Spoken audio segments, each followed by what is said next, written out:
There's a strip of greenery which runs alongside the Mile End Road which is known as the Mile End Waste. Alistair Owens can tell us more about it.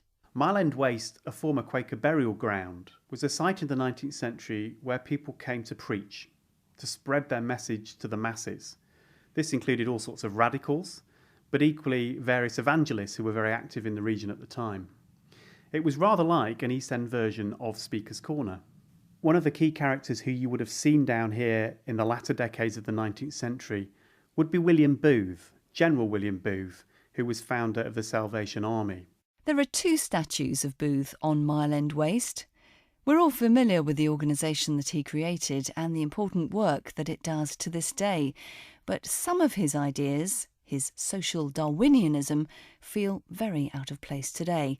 Alistair Owens. William Booth started preaching here in 1865.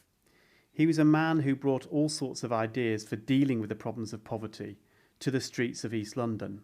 Many of those are very practical things, such as providing shelter, providing food and providing clothing.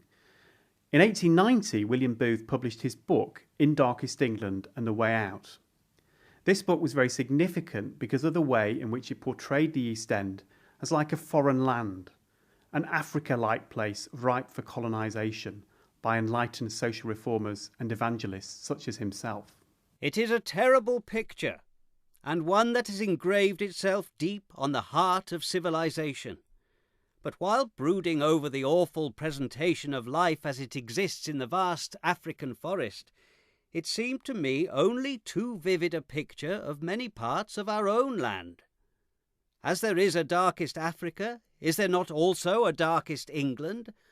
Civilization, which can breed its own barbarians, does it not also breed its own pygmies? William Booth's approach to dealing with the problems of poverty was both practical and visionary, and of course at all times underpinned by his faith. Like many others at the time, he also believed that the ultimate solution to the problems of poverty and overcrowding in cities like London was to move people out of the metropolis, out to farm colonies elsewhere in the UK, or perhaps also to the distant reaches of empire. 200 years before Booth, it was the Mile End Road that was seen as a place where people could move to for a better quality of life, particularly for those who had retired.